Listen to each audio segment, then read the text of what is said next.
Hello everyone, I'm Mr. Roundy, coming at you from my living room, ready to share with you another math lesson. Today's lesson is going to be on order of operations with grouping symbols. So, without further ado, let's get this thing rolling.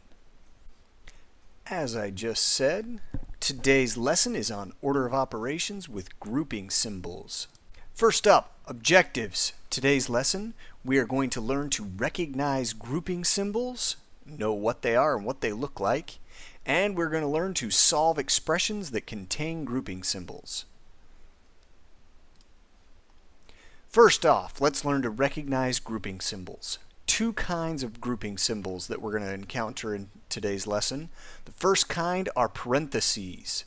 Parentheses are going to look something like below in our example, 10 times parentheses 4 plus 3. Or we can also see another grouping symbol. The second kind is a fraction bar. Now most people wouldn't recognize a fraction bar as being a way of grouping numbers, but it actually is. The top part of the fraction is one grouping and the bottom part is a second grouping. Now if we look at our example here, 12 plus 4 is one group, 9 minus 5 is the second group, and the fraction bar acts as a way of grouping those two different expressions. Now, special note, a fraction bar represents division in an expression. So whenever you see that fraction bar, that's the same as seeing a regular old division sign. Let's review last lesson. Order of operations with powers. Now, when we looked at order of operations with powers, when we evaluated the expression or solved it, we would start by finding the value of all the powers. Once we'd done that, the second step was to multiply and divide left to right, and finally, third was to add and subtract left to right. Today, we're going to be adding one more step to that process, and that is the step that involves grouping symbols. Whenever we do order of operations with powers and grouping symbols, we're going to first start by solving expressions in grouping symbols. That means we're going to solve the sections with fraction bars or parentheses first.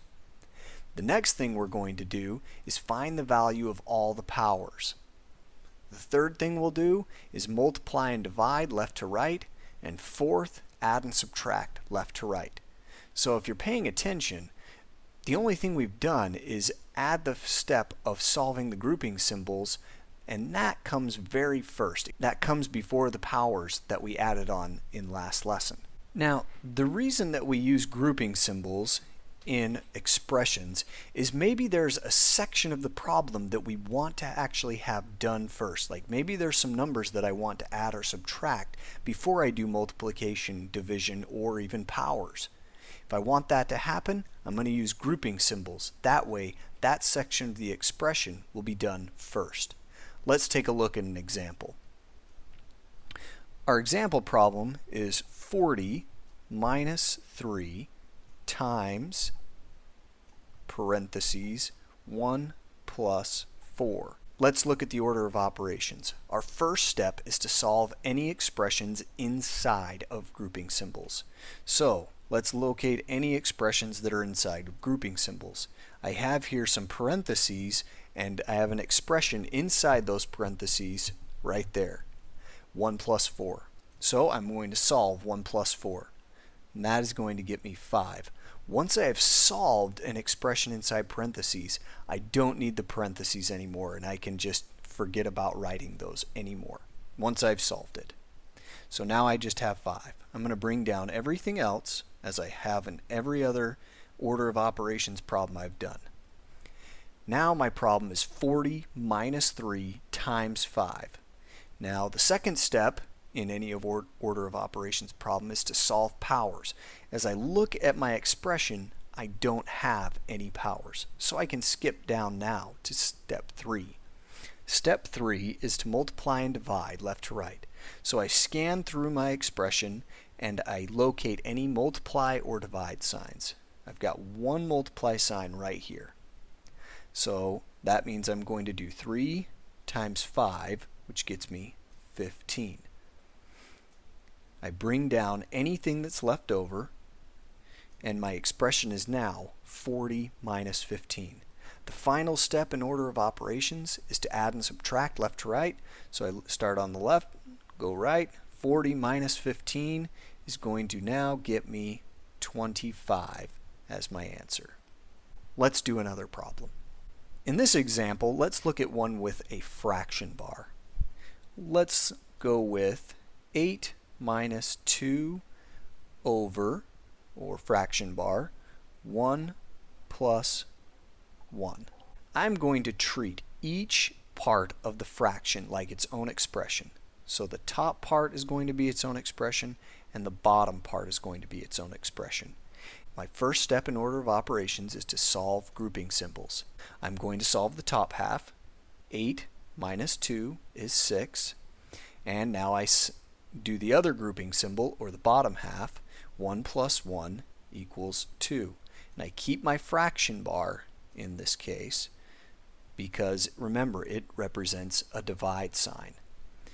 I've done my first step. My second step is multiply and divide left to right. Well, the only operation I have left showing is divide, and that's shown by the fraction bar.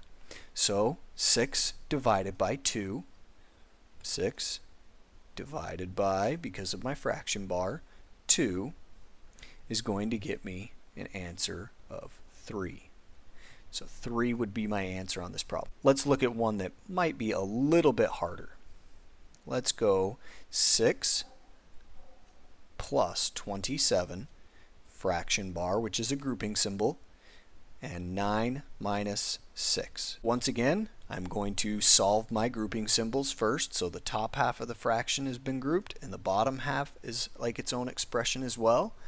6 plus 27 will get me, I believe, 33.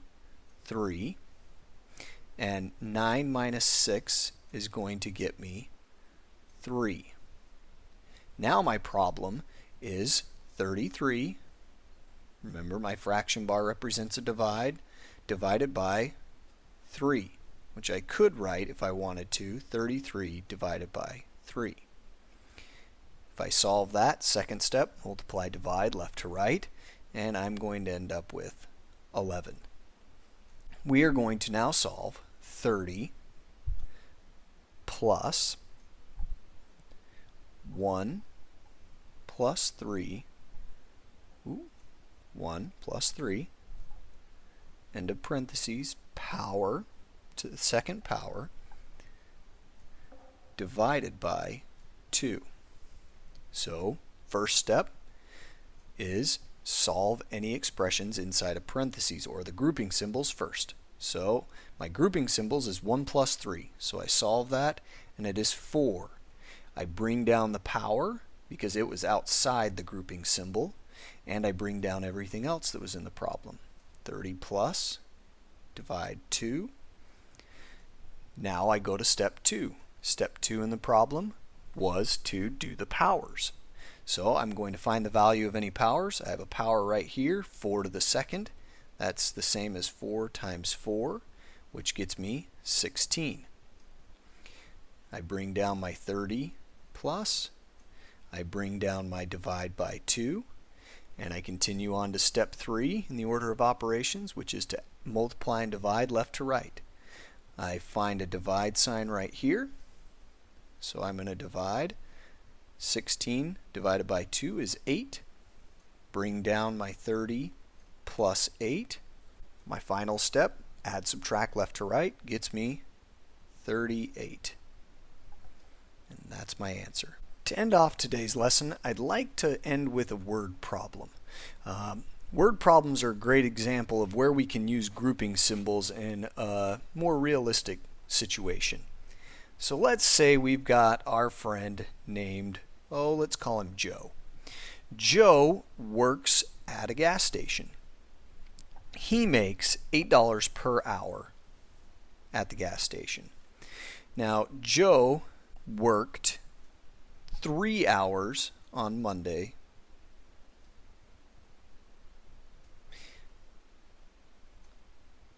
He worked for 4 hours on Tuesday. and on Wednesday he worked 6 hours.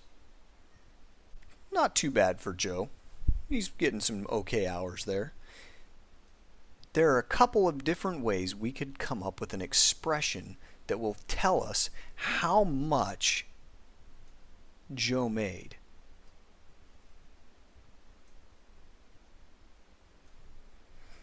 What we can do is we can either find out how much Joe made each day, or we can look at how many hours he worked total and then find out how much he made altogether. So if we find out how much he made each day, we're going to set up our expression something like this. If he makes $8 an hour and he works for 3 hours, then 8 times 3 is going to tell us how much he made on Monday.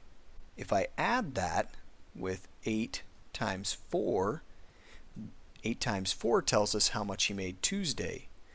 Then I can add that to 8 times 6, which will tell me how much he made on Wednesday. If I do all the math, go through my order of operations, then I will find out how much he made total. That's one way I can look at doing this. Another way that we can write out this expression that isn't quite as long is by using grouping symbols.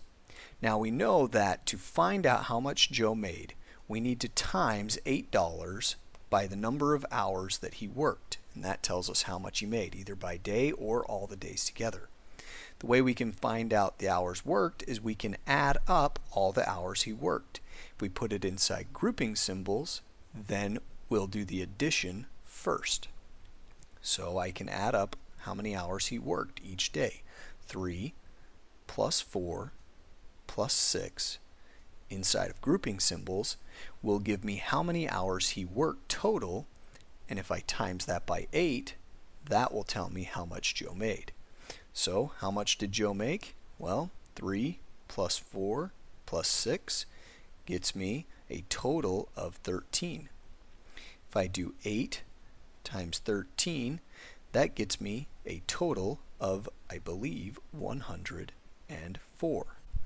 And that is our answer. Today's objectives were to recognize grouping symbols, should be able to recognize parentheses and fraction bars as grouping symbols, and to solve expressions that contain grouping symbols. If you're having any trouble with either of these two objectives, I recommend that you go back and review the problems in the video. Thanks for watching. Glad you could join me.